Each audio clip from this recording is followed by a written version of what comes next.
It's about family and stacking up this paper high as the ozone, already, so that's what it's really about. But all this old shit here, if I wasn't rapping, I'd still be doing this old shit here, this ain't nothing but materialistic, knowledge is power. I'm about making some money, man, put this shit together, we get some real paper, coast to coast. Man, I'm trying to move to Hawaii, what I'm talking about? I'm trying to get away from these scrubs. Yeah. I'm talking about going out here and, shit, fucking around with them boys at the Rolls Royce lot. We ain't playing, already. Yeah, catch me next week. It's gonna be crazy. This a week and a half. Imagine what next week gonna be like, Out. Any music? A lot of free Pimp C. When he was going, everybody was screaming for free Pimp C. A lot of love out in the streets. Everybody was screaming it, but then you had people like Zero that got on my album on 4 and 5 songs and was really representing for me. You had people like David Banner who was getting at me and looking out for my family. You had Bun B that really spearheaded this whole movement, and and Jay-Z was supportive while I've been gone. Paul Wall was real good. I mean, he really got down, so it's a whole lot of artists that really got down. Too Short was real. Well, while I was gone, Jay Prince dropped the album on me. And he came to me, he came to the prison and saw me, he was like, look here. Say, man, I'm fit to stack this paper up. Ain't nothing really happening while you're here, so we fit to stack this bread up. And I had a few tracks left, I was selling beats while I was gone. And then, so it went down and I still had some paper left, so we was blessed, but it'll knock a hole in your pocket when you're sitting down and ain't nothing coming in. Everything just going out. Yeah, I did all my time in Gen Pop. Every form I hit. So they had you out there with, you was like a regular person in jail? Yeah, I mean, every unit I went to, they tried to lock me up. And I had to sign papers so that they wouldn't lock me up, but they was doing that for their own protection. They wasn't really concerned about me or my well-being. They were just trying to cover their ass in case something went down and I got hurt.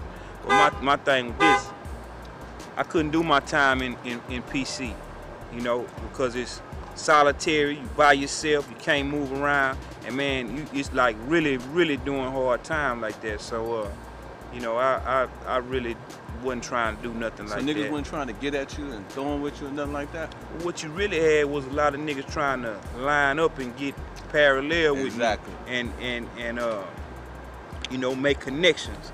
And I met a lot of talented people in there. I met a whole lot of smart brothers. So actually you was like the Don in prison. Niggas was really like looking up to you like as a sense of hope, you know what I mean? Man, maybe one day if I get out, if I keep it real with Pimp C, when I get out, maybe he might take me to that next level and give me a deal or something. Exactly, it was a lot of that, but at the same time, love breed hate. So, right. I mean, you had haters, but when the majority is on your side, it's kind of hard for the haters to get out there and be able to hate in the open. So they hated on the side by themselves and in their own little social circles. But as far as violence is concerned, I ain't had no problems. I had one incident, and we resolved that real quick. So as far as the police was concerned, I had some problems with some laws now. I run into wrecks with laws that didn't like what I stood for, didn't like rap music, or just didn't like black folks in general. And I ran into some of that, but what was always, man, the Lord was looking after me this whole time. Every time it was one that was dangerous that could get me, I had 5 or 6 that was on my side that kept that motherfucker in check, man. I went through phases and stages on different units where I couldn't write. Like I hit one unit, it was so live, they called it Chocolate City. It's called Darrington. I don't know if you heard of it, but it's really live over there. I mean, the broads is bopped up, they fingernailed up, they got their heads whipped, and they choosing. You know what I mean? And I hit this place, and it was so live until, man, I just got to writing songs. I think I wrote 9 songs in 3 days.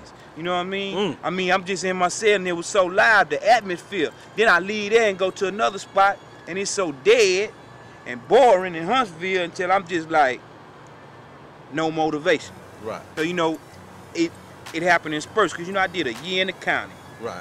I did 2 years in transit, which is basically a state jail facilities. And then I did 1 year in straight up TDC, J. Okay. Old school prison form. Okay. And ironically. So it was like the gangsters and the killers and shit up there, huh? Niggas were never coming home. type shit.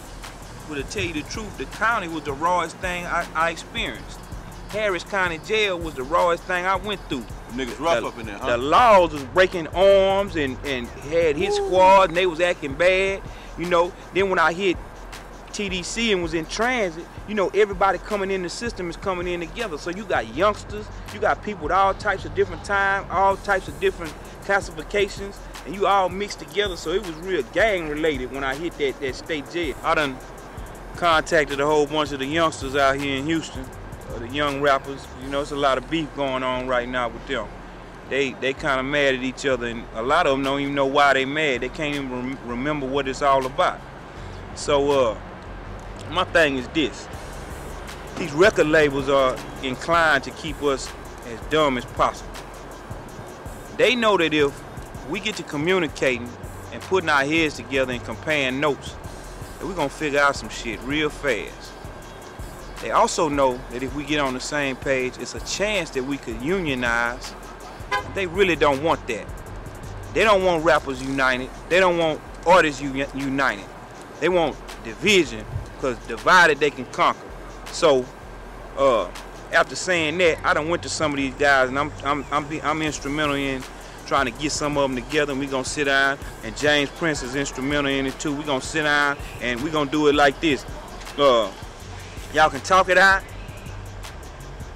or we can go down to the gym and put the gloves on. Y'all can box it out, and when it's over with, we can go down here and get some beer, and I'm gonna drink me some cranberry juice, and you know, it's gonna be the end of that, and we're gonna take tours together and get this money out here, man. It's too much money for all this old plex, and people don't even know why they plexing. They don't even remember why they plexing. And while I'm on that, you know what I'm saying, I want to shout out to Master P, everybody over there in that organization. It's really going down, you know what I'm saying, and I'm gonna holler at you, homie. Hear a lot of people in the penitentiary make statements like, I ain't never coming back here, you know, and I made statements when I was on the street that I was never going. So I don't say never anymore. You don't know what's in store. What I will say is this: I'm gonna stay positive out here. I'm gonna do the right things. You know, I'm not gonna make no moves to put myself in the cross where these people can just cross me out and be right. You know what I mean? Okay. But at the same time, I ain't gonna let nobody hurt me. I'm not gonna let nobody hurt my family, and I will kill you if you come around my kids with that bullshit. You know what I mean? So, you know, if that mean a nigga got to go back and sit down for a minute, well, it'll go down, and I'll go, and I'll come back, and we'll buy some more Just call me up, man. I got some niggas from Milwaukee ready to go already, you know man. Them niggas, they ready, man. And that ain't gangster talk. That's just real talk. You know, family is the most important thing. Yeah, it's the order of the day. Yeah, and you got to look out for your own. And we ain't gonna let nobody snatch us off our mainframe or take nothing from us. And we ain't kissing no ass to be accepted. But at the same time, we're gonna lay back, we're gonna be cool, we're not gonna pick no fights with nobody, we're not gonna run up to no other man's fights and get involved in no bullshit. We're gonna keep it positive, and we're gonna keep it pimping, we're gonna keep working, and we're gonna keep grinding, and we're gonna work till the booty squirt, and we're gonna get this paper.